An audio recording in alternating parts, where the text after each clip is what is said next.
Yo, what's up? This is Brendan from Counterparts, and you're watching Unraveled.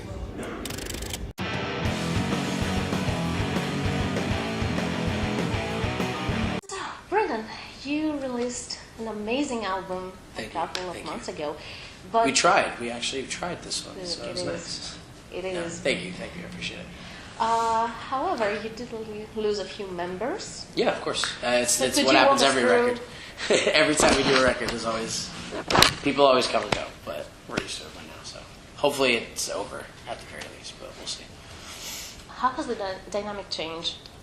I think everybody's like, I mean, aside from this, I mean, we've been arguing the past couple of days, but aside from that, we've been pretty. Things have just been like, I think everything works a little bit better now. You know what I mean? Because you don't have people that are sort of like, you know, they don't want to be here, and they're like, you know, they're kind of like dragging their ass, and they're like unmotivated and stuff. I think that aspect is gone now, which is nice. I think that everybody that's in it now is like actually, you know, they actually like care and are trying to, you know, give it 100%. Whereas, you know, and not that I'm like mad about it or whatever, but before, I mean, you know, like when people they're getting to the point where they're like, I don't want to be in a band anymore and stuff like that. You can tell, you know, like you can start to notice the way they carry themselves on tour and stuff like that. It takes a bit of a dip. So I think that now that that's gone, everything's just a little bit happier, and I think that we're like better friends now and stuff. So it's cool. I don't know. I get the feeling that everything is different. This is more Counterparts than ever. For sure. Yeah, I agree with that. Yeah, I think a lot of that has to do with the fact that we had when we were writing. Our old guitar player Alex, who he left right after Hell and Home came out. He was in the studio with us, like writing and stuff like that, and we were jamming ideas with him and all that stuff. And I think that sort of, you know, having that like former member meets newer member stuff, I think that kind of like it helped put the record in this like weird spot where like people are going to hear it and they're going to be like, this is new, but it sounds older. You know what I mean? Which is cool. It hits all the best elements from the catalog. Exactly. That was sort of our goal, was to just, you know, make sure that we were really diving into like all the good shit, like the stuff that we know that we're good at, versus you know, versus like the stuff that we're like whatever at. Like we wanted to kind of leave that out, to be like, yeah, let's not give anybody any like filler or any reason to be disinterested. Let's just, you know, let's just go with what we're good at. Not release tragedy twice. Exactly. Yeah, for sure. You know, you got to keep it fresh. You have to keep, you know, evolving and stuff like that. And I think luckily we are. So it's cool. Good. So you write songs about people, but has anyone written a song about you? Maybe. I don't know, actually. That's crazy. It's crazy to think of. I think probably. There's probably people that...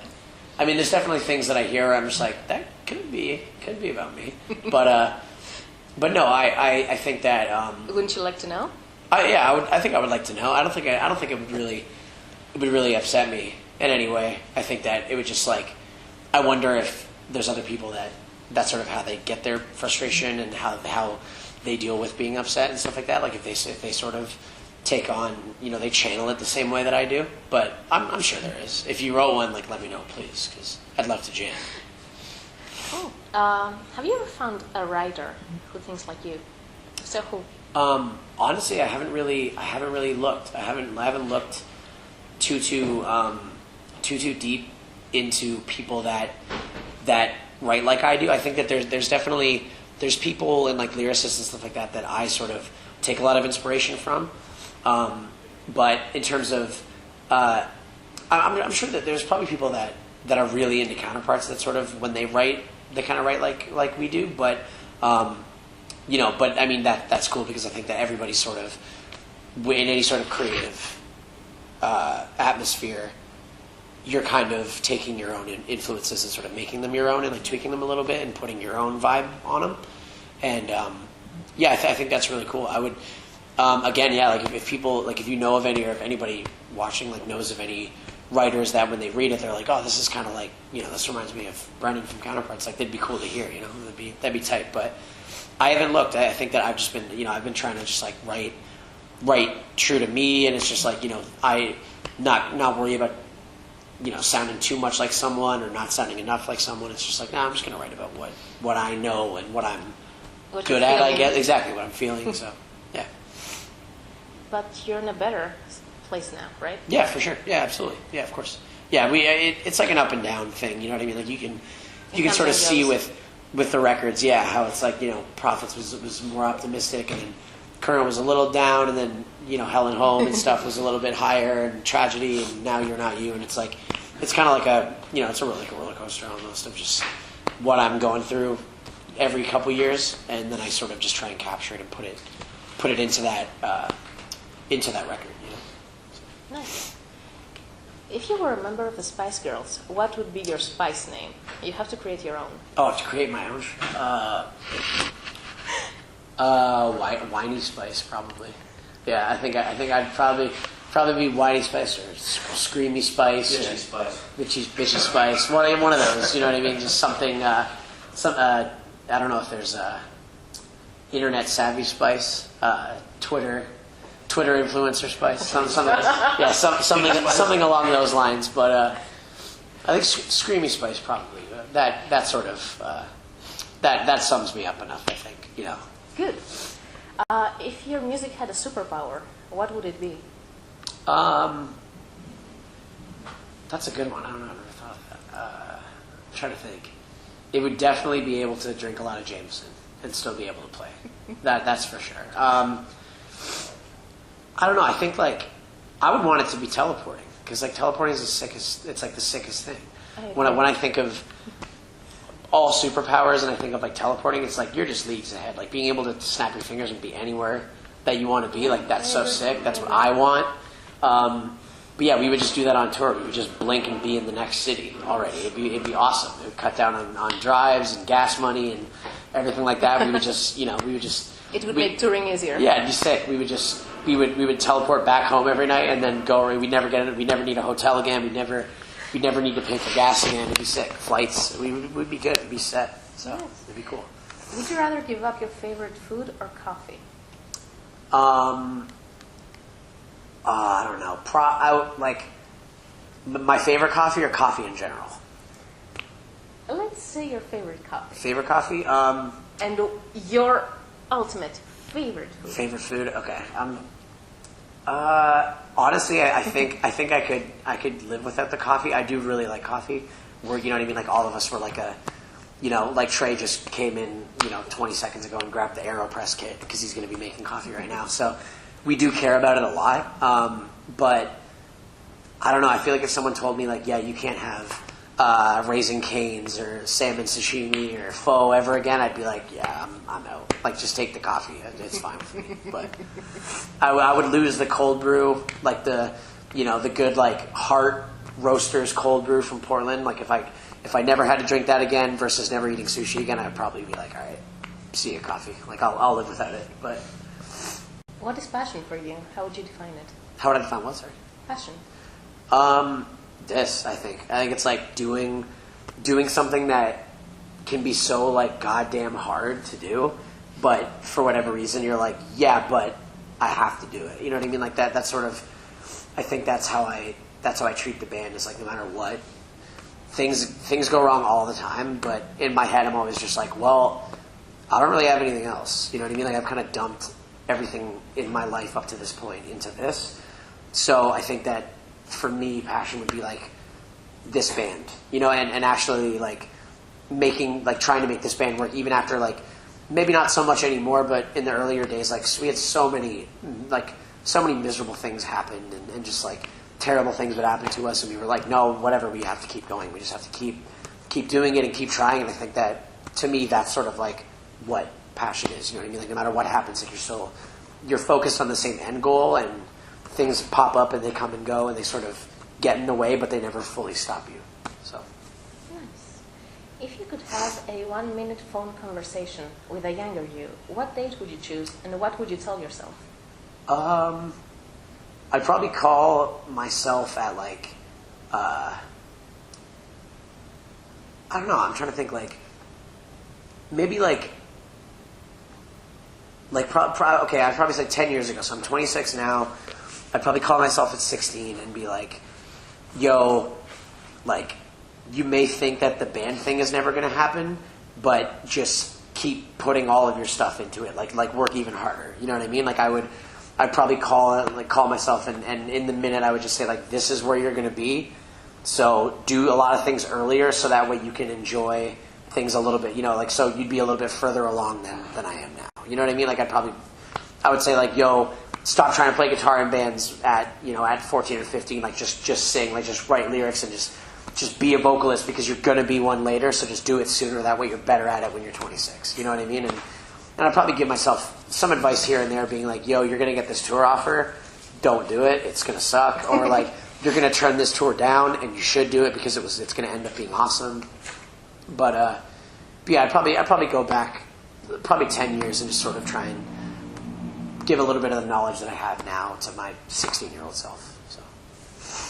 Your house is on fire, and you only have time to grab 3 items before you run away. Okay. Family and pets are safe. Okay. What do you take?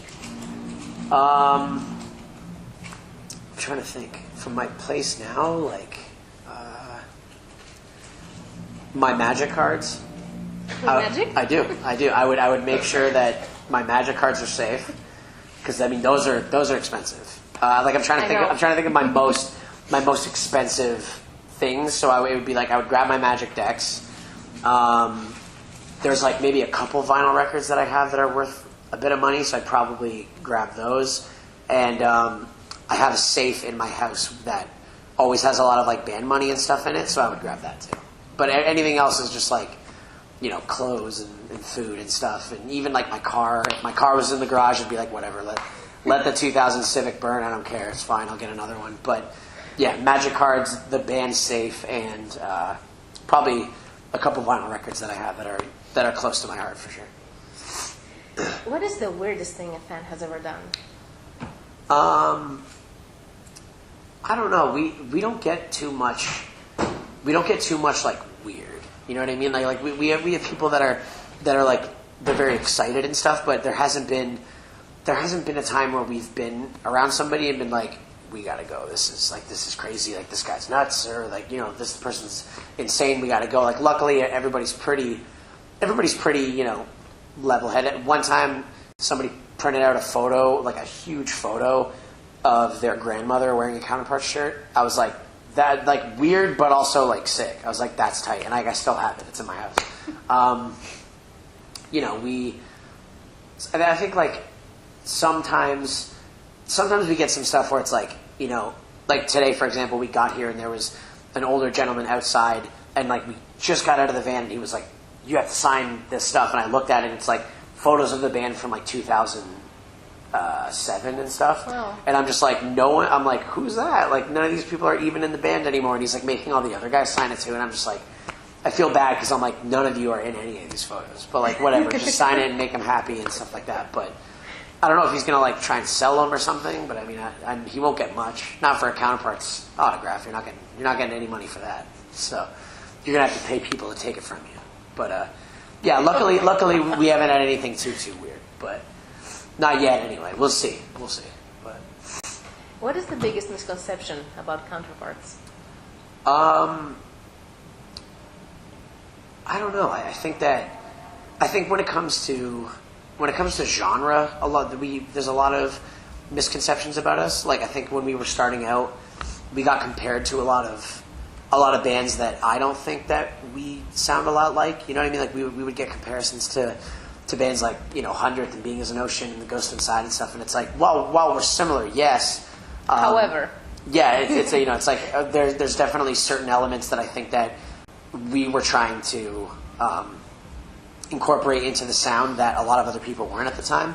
Like when I see our band, I think genre-wise, like I think that we're like if a Trustkill Records or like Favorite Records metalcore band back in the day was playing in 2017, like that's sort of the vibe we've always tried to go for. You know what I mean? We've always tried to like emulate early like Misery Signals and Poison the Well and Hallude and Taken and that kind of stuff. And even there's influences like early Parkway Drive and Killswitch Engage and all that kind of stuff. And I think that that sort of era of metalcore is what we've been trying to emulate. But I think a lot of misconceptions that we have are people think that they may not know the band, but they kind of think like, yeah, they're like one of those like Warped Tour or whatever kind of bands, and it's like, well, we only did Warped Tour once, and it was like kind of weird for us. But you know what I mean. But no, I just mean like, we have this for better or for worse, we have this kind of like relaxed attitude towards everything. You know what I mean? Like we kind